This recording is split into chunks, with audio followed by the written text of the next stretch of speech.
بسم اللہ الرحمن الرحیم۔ السلام علیکم۔ ایک دفعہ سلطان صلاح الدین ایوبی رحمۃ اللہ علیہ اپنے چند وزیروں کے ساتھ موصل سے مصر واپس جا رہے تھے، تو راستے میں ان کا گزر بادشاہ لاڈگڈ کے سلطنت سے ہوا، تو دیکھا کہ ایک جگہ کافی ہجوم لگا ہوا ہے، اور معلوم کرنے پر یہ پتہ چلا کہ یہ عیسائیوں کا ایک تہوار ہے جس میں ایک عیسائی وزیر کی شادی ہو رہی ہے۔ یہ سن کر وزیروں مشیروں کا تمام قافلہ سلطان صلاح الدین ایوبی رحمۃ اللہ علیہ اور بغور دیکھنے لگے، تو تھوڑی دیر کے دیکھنے کے بعد سلطان صلاح الدین ایوبی رحمۃ اللہ علیہ کی زبان سے یہ ساختہ نکل گیا کہ کبھی یہ نوجوان اور گھوڑا میدان جنگ کی شان ہوا کرتے تھے، اب یہ دونوں شادیوں اور میلوں میں ناچتے پھرتے ہیں۔ ایک وزیر نے سلطان صلاح الدین ایوبی رحمۃ اللہ علیہ سے کہا کہ سلطان معظم، میں آپ کی بات کا مطلب نہیں سمجھا، تو سلطان صلاح الدین ایوبی رحمۃ اللہ علیہ کے وزیروں اور مشیروں کا قافلہ وہاں سے چل پڑا، اپنی منزل کی طرف رواں دواں ہو گیا۔ راستے میں جب انہوں نے ایک جگہ پر قیام کیا تو ایک اور وزیر نے سلطان صلاح الدین ایوبی رحمۃ اللہ علیہ سے کہا کہ سلطان معظم، ایک عرض کروں گا، اگر آپ ناسم سمجھے تو سلطان نے کہا، پوچھو، کیا پوچھنا چاہتے ہو؟ تو وزیر نے کہا، سلطان معظم، راستے میں جب ایک جگہ عیسائیوں کا تہوار اور وزیر کی شادی ہو رہی تھی، تو سامنے ایک نوجوان اور گھوڑا ناچ رہا تھا، تو آپ نے کہا تھا کہ کبھی یہ نوجوان اور گھوڑا میدان جنگ کی شان ہوا کرتے تھے۔ مجھے اس بات کی سمجھ نہیں آئی، اگر آپ واضح کر دیں تو سب کو سمجھ آ جائے گی۔ سلطان صلاح الدین ایوبی رحمۃ اللہ علیہ نے فرمایا کہ چند عرصے پہلے مجھے ایک وزیر نے بتایا کہ مصر کی سب سے بڑی جامع مسجد کے امام صاحب کو، جو کہ بہت نیک اور اللہ کی برگزیدہ بندے ہیں، اور اس مسجد میں امام کے بیٹے بادشاہ لاڈگڈ کے ساتھ ہاتھ پر بیعت کر لی ہے، اور بادشاہ لاڈگڈ نے اسے سونے کے سکوں میں تول دیا اور اس کو اپنے وزیروں میں شامل کر کے اسے 10 کنیزیں اور ایک خوبصورت محل بنوا کر دیا ہے۔ اس کے بدلے میں بادشاہ لاڈگڈ نے اس کو مسلمان مذہب چھوڑ کر عیسائی مذہب اختیار کرنے کا کہا، اور اس نے بدبخت نے بادشاہ لاڈگڈ کی یہ شرط مان کر اسلام کے دائرے سے خارج ہو کر عیسائی مذہب کو قبول کر لیا۔ یہ سن کر میں نے اس وزیر سے کہا کہ اس کے والد صاحب اور اس کا بارے میں کہا چاہتے ہیں کہ وزیر نے کہا کہ سلطان معظم، اس نے اپنے بیٹا ماننے سے انکار کر دیا ہے اور تمام لوگوں سے اس کے بدلے ہوئے رویے کی وجہ سے معافی مانگ رہا ہے۔ یہ خبر سن کر میں کچھ پریشان ہوا کہ اس طرح تو بادشاہ لاڈگڈ مسلمان نوجوانوں کو دولت کے نشے میں خریدنا اور تولنے کی پوری کوشش کرے گا، اور جس طرح اس امام مسجد کا بیٹا غافل ہو کر راہ حق سے بھٹک گیا، کہیں کوئی اور نوجوان صراط مستقیم سے بھٹک نہ جائے،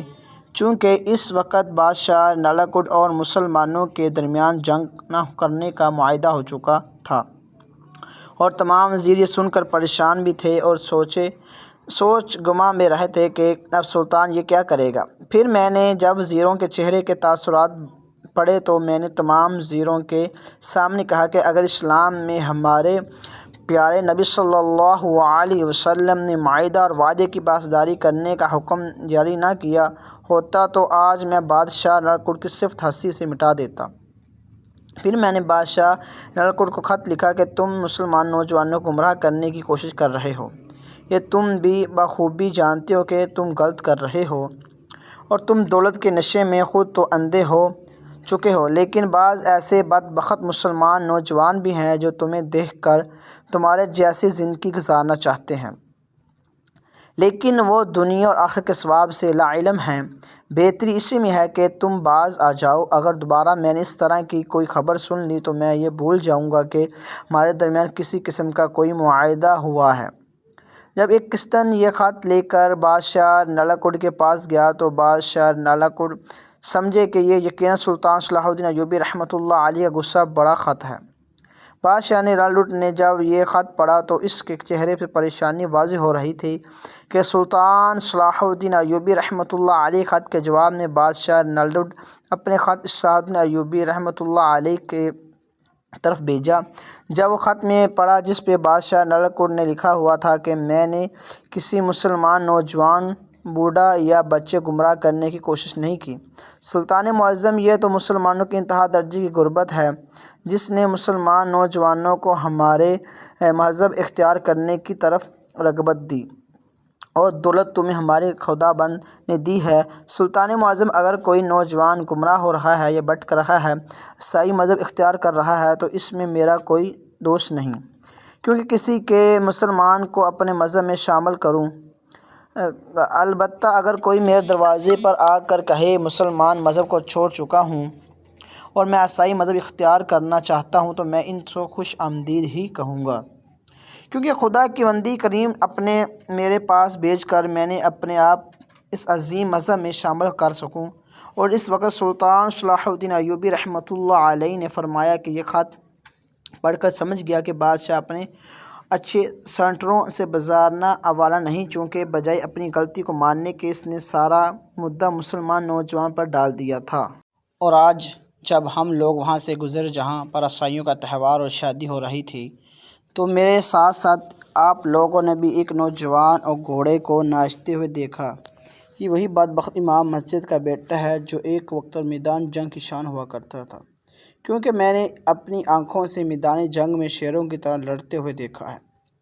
اسلام کا بہترین مجاہد تھا، لیکن دنیاوی لالچ میں آ کر یہ مستقیم سے بٹ گیا، اور اب یہ اس گھوڑے کا میلوں اور شادیوں کی زینت بنا ہوا ہے۔ اس میں کوئی شک نہیں کہ اس نوجوان میں کوئی خامی ہوگی، جس کی وجہ سے اللہ تعالیٰ نے اسے مسلمانوں کے دائرۂ کار سے نکال کر عیسائیت میں ڈال دیا۔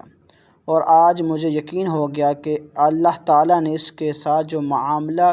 بھی کیا وہ بالکل حق تھا، کیونکہ اس کی حرکتیں صاف دکھائی دے رہی تھیں کہ یہ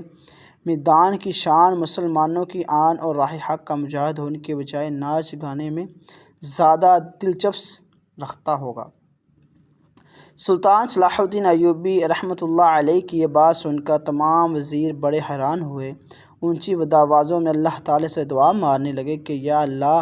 ہم کو بھی جو خامی ہے اور دور کر دے، اور ہمیں اس راہ حق کے مذہب یعنی دار اسلام سے کبھی بھی کسی وجہ سے خارج نہ کرنا، ہمارے دلوں کو مضبوط فرما دے،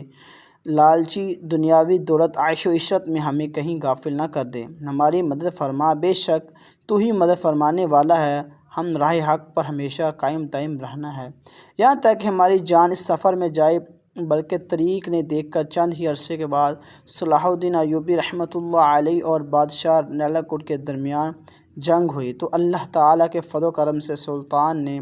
بادشاہ رالڈڈ اور تمام عیسائیوں کو دھول چٹا دی اور اسلام کا پرچم بلند کیا۔ سلطان صلاح الدین ایوبی رحمۃ اللہ علیہ کی عقل مندی اور دانشی کا ایک اور واقعہ جو کہ سلطان کے انصاف پر مبنی ہے۔ ایک دفعہ ایک وزیر کے بارے میں سلطان صلاح الدین ایوبی رحمۃ اللہ علیہ کو بہت زیادہ شکایت ملی کہ سلطان صلاح الدین ایوبی رحمۃ اللہ علیہ جانتے تھے کہ یہ سب حادثے لوگوں کا کام ہے، لیکن جب لوگوں کو شکایت حد سے زیادہ بڑھنے لگے تو سلطان صلاح الدین ایوبی رحمۃ اللہ علیہ نے اپنے اس وزیر کی طرف حکم بھیجا اور کہا کل میرے صبح میری عدالت میں میرے سامنے حاضر ہونا، اور اپنی صفائی میں جو تم کہنا ہے ضرور کہہ سکتے ہو۔ جب یہ بات سنی صلاح الدین ایوبی رحمۃ اللہ علیہ نے وزیر پر نے سنی تو وہ وزیر اتنا زیادہ ایماندار عقل مند تھا کہ اس نے اپنے ساتھیوں کو حکم دیا کہ جن جن لوگوں نے میرے خلاف سلطان کے سامنے شکایت لگائی ہے ان کو جتنا چاہو سونا دے دو، لیکن ان کو کہو کہ اپنی شکایت واپس لے لیں۔ اتنے میں سپاہی بولے حضور ہم بھی جانتے ہیں اور سلطان بھی جانتا ہے کہ آپ بے گناہ ہیں، یہ صرف منافقوں کی چال ہے۔ تو اس وزیر نے کہا کہ اگر مجھے صلاح الدین ایوبی رحمۃ اللہ علیہ کے سامنے حاضر ہونا پڑا تو اس سے بہتر کیا ہے کہ میری ساری زندگی کی دولت لٹ جائے گی، کیونکہ میں نے اس عظیم سلطان کے سامنے ایک مجرم بن کر نہیں کھڑا ہونا چاہتا۔ جب اس کی بات خبر سلطان صلاح الدین ایوبی رحمۃ اللہ علیہ تک پہنچی تو سلطان صلاح الدین ایوبی خود اس کے پاس چل کر آیا اور فرمایا اے وزیر، میں جانتا تھا کہ تو بے گناہ ہے، صرف میں نے اس لیے حکم دیا تاکہ لوگوں کو پتہ چل جائے کہ جس طرح سلطان اپنی رائے کے بارے میں سوچتا ہے اتنے ہی سلطان اپنے بہادر ساتھیوں کے بارے میں بھی سوچتا ہے۔ ان کے بعد سلطان صلاح الدین ایوبی رحمۃ اللہ علیہ نے اسے حکم دیا کہ اگر دشمن تمہارے خلاف میرے سامنے ثبوت بھی پیش کر دے گا تو میں اس کی بات کو کبھی سچ نہیں مان سکتا، کیونکہ ایسا انسان جس نے ہمیشہ اسلام کی سربلندی کے لیے اپنا تن من دھن لٹا دیا ہو، میں اس پر کسی طرح شک کر سکتا ہوں، ایک دن سلطان صلاح الدین ایوبی رحمۃ اللہ علیہ کا یہی بہادر اور رحم دل وزیر اپنے سپاہیوں کے ساتھ ایک گاؤں سے گزر رہا تھا کہ دو بچے وہاں بیٹھ کر رو رہے تھے۔ سلطان کا وزیر اپنے گھوڑے سے اترا اور بچوں کے پاس گیا اور پوچھا، بیٹا تم کیوں رو رہے ہو؟ ان دونوں بچوں نے کہا، حضور ہمارے ساتھ بہت ناانصافی ہوئی۔ سلطان کے وزیر نے پوچھا، بیٹا بتاؤ تو صحیح تمہارے ساتھ کیا ناانصافی ہوئی ہے؟ تو وہ کہنے لگا، حضور ہمارے باپ ایک بہت بڑا تاجر تھا۔ ہمارے باپ کا نام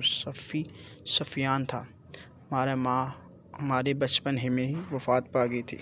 تو ہم دونوں کی پرورش ہمارے باپ کرتے رہے۔ جب ہمارا باپ بوڑھا ہونے لگا تو اس نے ہمیں کہا کہ تمہاری جتنی بھی جمع پونجی ہے وہ قاضی صاحب کے پاس رکھوا کر حج پر جا رہا ہوں۔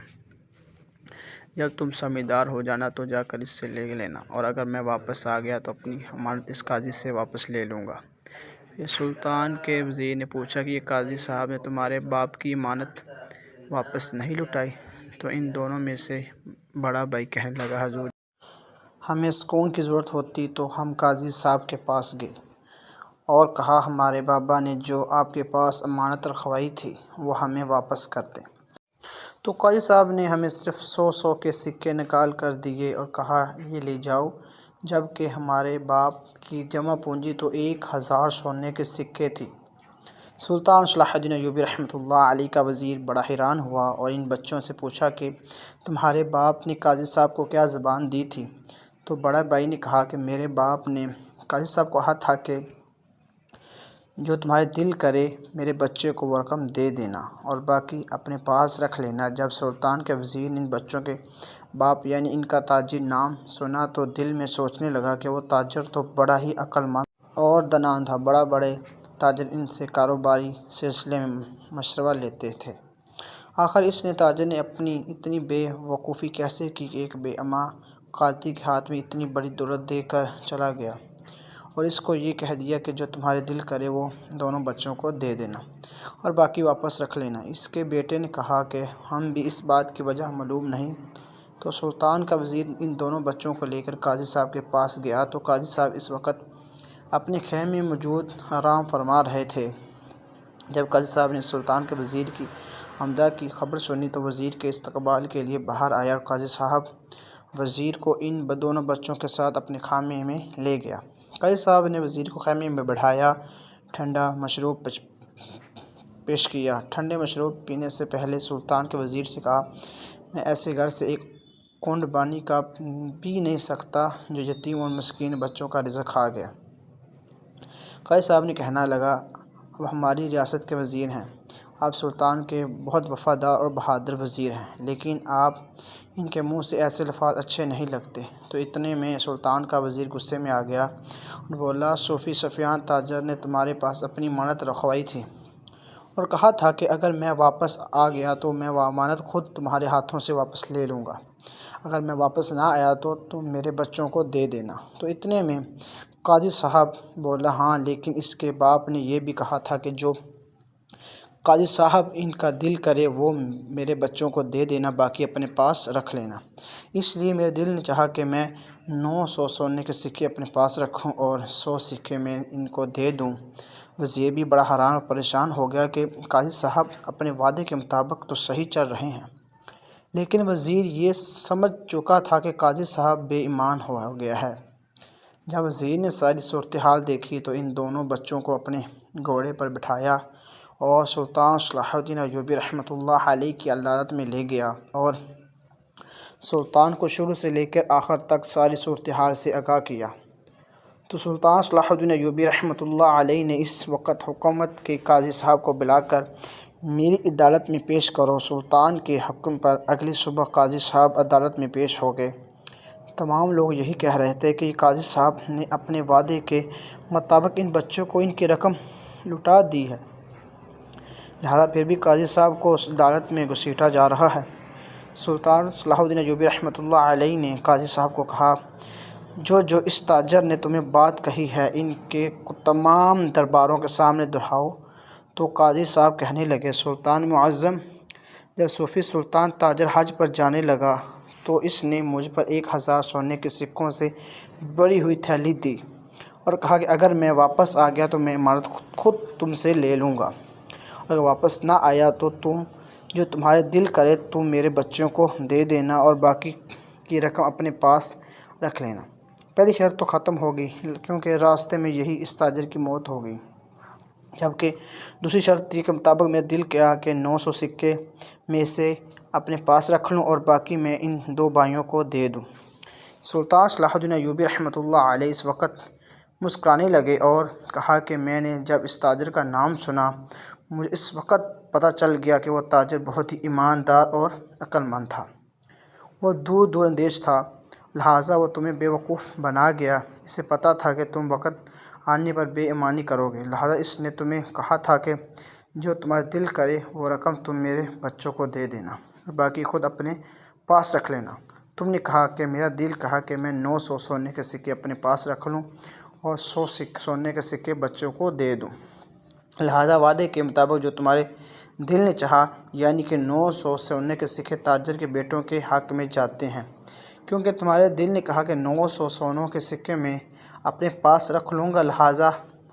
حلیم تاجر کے ساتھ وعدے کے مطابق 900 سکہ بھی اس وقت اس تاجر کے بچوں کے حوالے کر دو اور 100 سکہ اپنے پاس رکھ لو۔ جب سلطان نے بات کہی تو قاضی بڑا حیران پریشان ہو گیا، کیونکہ وہ اپنی ہی باتوں میں بیوقوف بن چکا تھا، اور سلطان صلاح الدین ایوبی رحمۃ اللہ علیہ نے اپنی عقل مندی سے اتنے بڑے مقدمے کو چند ہی لمحوں میں حل کر دیا۔ عدالت میں موجودہ تمام لوگ بڑے حیران اور پریشان ہوئے۔ اگر یہ مقدمہ سلطان کے علاوہ کوئی بھی قاضی سناتا تو اس کا فیصلہ کبھی نہ کر سکتا، جس طرح سلطان صلاح الدین ایوبی رحمۃ اللہ علیہ نے اپنی عقل مندی اور دور اندیشی سے اسے حل کیا۔ پھر سلطان صلاح الدین ایوبی رحمۃ اللہ نے حکم دیا کہ قاضی صاحب کو اپنے وعدے کی خلاف ورزی پر قاضی کے عہد سے برطرف کیا جاتا ہے اور جھوٹ بولنے کے عوض اس کو 1000 سونے کے سکے جرمانہ کیا جاتا ہے۔ اب وہی قاضی جس نے سونے کے سکوں کا لالچ کیا وہی سارے کے سارے سونے کے سکے بھی گنوا بیٹھا اور قاضی کے عہدے سے بھی برطرف ہو گیا۔ اسی لالچ نے قاضی صاحب کو ایک اندھا کنواں میں پھینکوا دیا۔ سلطان صلاح الدین ایوبی رحمۃ اللہ علیہ نے بالکل صحیح فرمایا، جس انسان میں کسی قسم کی خامی ہوتی ہے اللہ تعالیٰ اس انسان کو اس عہدے سے بھی اس جگہ سے بھی ہٹا دیتا ہے۔ جس طرح کہ پہلے واقعہ میں ایک ماں مسجد کے بیٹے کا مسلمان گھرانے میں پیدا ہونے کے باوجود عیسائی مذہب کو قبول کر لینا اس کی یہی خامی تھی جس کی وجہ سے اللہ نے اسے اس مذہب میں داخل کر دیا، بالکل اسی طرح اس قاضی کو لالچ نے اسے قاضی کے عہدے سے برطرف کر دیا اور اسے اس کی اصل جگہ پر لے آیا۔ بے شک اللہ تعالیٰ بہتر جانتا ہے کہ کس کو کس جگہ پر رکھنا ہے۔ آپ سے گزارش ہے کہ